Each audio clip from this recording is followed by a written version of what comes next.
mañanera de Ángel correspondiente al jueves de la Semana Santa, o de la Semana Mayor, como suelen decir algunos. Jueves Santo, para más claridad. Jueves 14 de abril del año 2022. Antes de entrar al tema, quiero comentar con usted lo siguiente. He explicado en ocasiones anteriores por qué le puse yo como apodo al presidente Andrés Manuel López Obrador el bulto. He dado cuenta de la película donde actúa y dirige Gabriel Retes, hijo de un gran director en el cine mexicano. Esta película, El bulto, trata una agresión que sufre un periodista fotográfico. En la vida real es una persona que estaba grabando, estaba filmando con una máquina de 8 milímetros, película de 8 milímetros, pero en la película es una cámara fotográfica la que utiliza el personaje. Hablo del día 10 de junio del año 1971, el jueves de Corpus, cuando la agresión de aquel grupo de empleados del gobierno del Distrito Federal, conocido como los halcones, que llegaron a desbaratar o a reprimir una manifestación de estudiantes que habían salido del casco de Santo Tomás. A esa matanza, a esa agresión se le conoció como la represión del jueves de Corpus, 10 de junio del año 1971. En la película, este fotógrafo que sufre un golpe en la base del cráneo lo deja en estado catatónico y durante 20 años, de 1971 a 1991, se queda prácticamente en estado vegetativo. Era una familia de personas de clase media y 20 años después, esa persona a la que se le conocía en la casa como el bulto, porque no hablaba nada, era un bulto, despierta, recupera la conciencia y en ese momento hay una gran alegría en la familia. Despertó el bulto. Y el bulto, en vez de decir qué pasó, cuánto tiempo estuve así, etcétera, para incorporarse a la nueva realidad que encuentra, se dedica a agredir a aquellos que, según él, y la pureza ideológica que él profesaba o mantenía 20 años antes, desaparecieron y aparecieron a cambio de aquellos personas que usaban traje, corbata, que estaban trabajando, etcétera, etcétera. Y él monta en cólera porque no entiende que este país nuestro, México, había cambiado y por lo tanto aquellas personas que profesaban o eran radicales, etcétera, habían tenido que adaptarse a las nuevas condiciones del país, tenían que sobrevivir y tenían que trabajar. Esa es la epopeya del bulto de la película. Si eso lo traslada usted a Andrés Manuel López Obrador, es muy parecida la situación. Un hombre que queda en estado vegetativo políticamente hablando.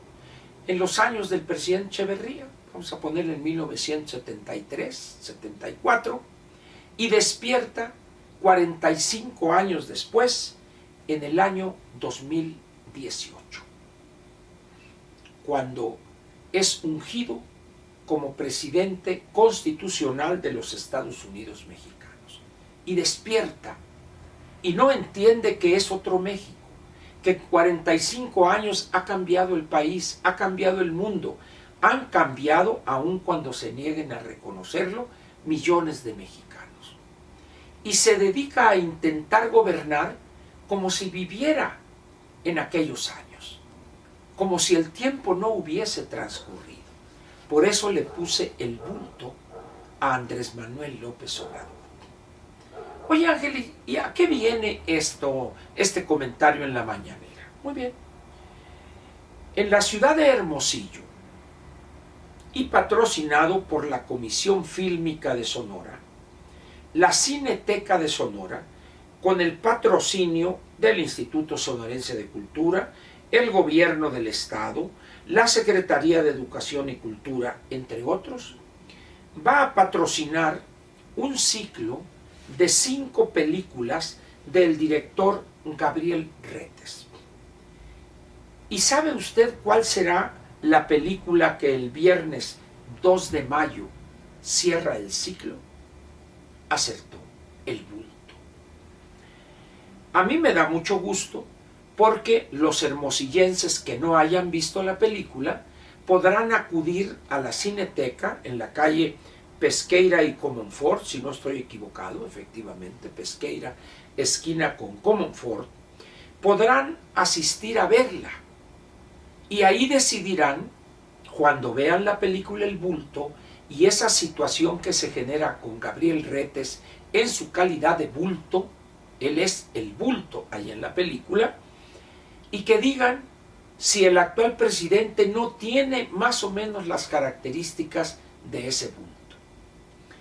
Y yo creo que van muchos a concluir que es correcto el apodo que le puse de El Bulto.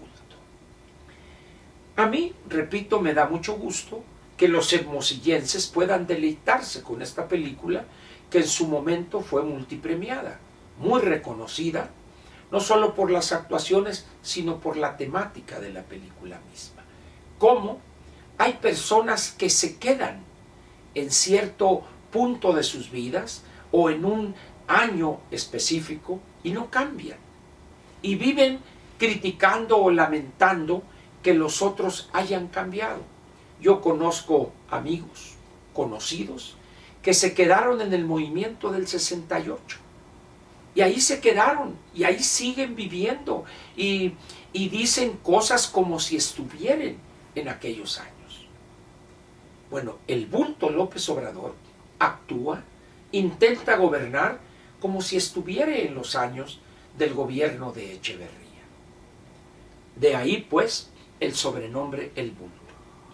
Ahora, la pregunta surge: ¿cómo tomarán los seguidores, los babiantes seguidores de López, el que el gobierno del Estado, con recursos públicos, patrocine la exhibición de una película que algunos considerarían ofensiva por la comparación que yo hago del bulto de la película con el bulto que nos gobierna? ¿Verá bien el bulto López Obrador? ¿Verá bien el que el gobierno del Estado patrocine la exhibición de esta película?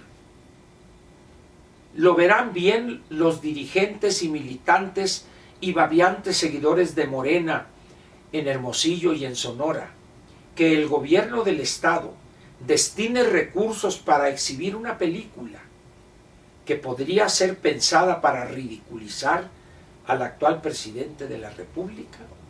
Son preguntas interesantes. No sé qué vaya a pasar, si efectivamente la película se sostiene o algún glúteo veloz decide que es una película que ofende al presidente y en un determinado momento diga: Cineteca, por favor, cambien esa película y pongan alguna diferente. Eso lo veremos y no tardaremos mucho porque está programada para ser exhibida este viernes 2 de mayo a las 8 de la noche, hora de Hermosillo. Muy bien, cambiemos en el tiempo que nos queda de tema. Ya el presidente, el bulto, tomando en cuenta los efectos y el fracaso rotundo de este domingo 10 de abril, ya sacó de la chistera otra ocurrencia como mago chafa. 100 días, los primeros 100 días del cuarto año, e hizo un informe de resultados en esos 100 días. Y dijo lo que acostumbra: mentiras, planteamientos absurdos, sin sentido, sacados de contexto, pero buscando con ello que se hable de otra cosa y se olviden los mexicanos, millones de mexicanos, que se olviden del desastre que fue el proceso de revocación de mandato.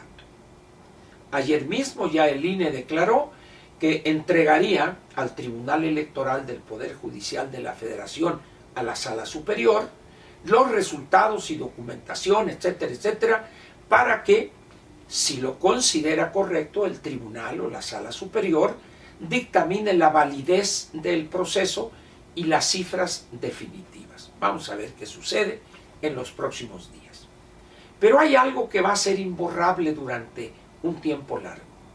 El ridículo que hizo el presidente y su partido, no pocos gobernadores, y también el gran fracaso que fue en términos cuantitativos el proceso de revocación de mandato. 15 millones de votos a favor de que se quede López Obrador, cuando no hay necesidad de preguntarlo ni de decidir, porque la Constitución en su artículo 83 establece claramente cuánto debe durar el encargo presidencial. Aquella necesidad que tenía de una votación abultada a su favor, cercana a los 25, 30, 35, 40 millones para que fuera vinculante. Y yo no sé de qué manera iba a ser vinculante el que se hubiese logrado el 40% de la lista nominal y que la opción favorable hubiese sido que se quede. Pues si ya está ahí. ¿Vinculante en qué sentido? A ver, que se quede. Pues es que nunca ha estado en peligro el que se hubiese ido. Sin embargo, así se las gastan estos de Morena. Se dilapidaron 1,000 y tantos o más de 2,000 millones por todos los gastos que hicieron, acarreo, espectaculares, etc. Sin embargo, los resultados han generado una situación rara en López Obrador. Ha preferido callar, pero internamente he sabido, me han comentado personas informadas, que anda que no lo calienta ni el sol, como dirían en mi pueblo. Anda furioso por los resultados. ¿Qué va a pasar con esos gobernadores que no cumplieron con la orden perentoria que se les dio?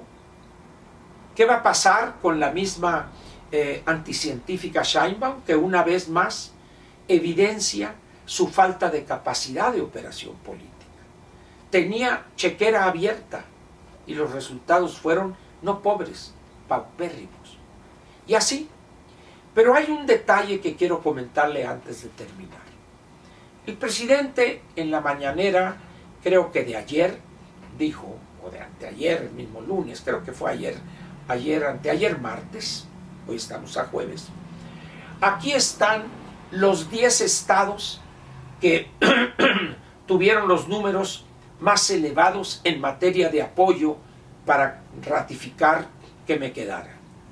Y resulta que esos 10 estados son, para decirlo en correcto francés, del sur, los estados más jodidos en todos sentidos.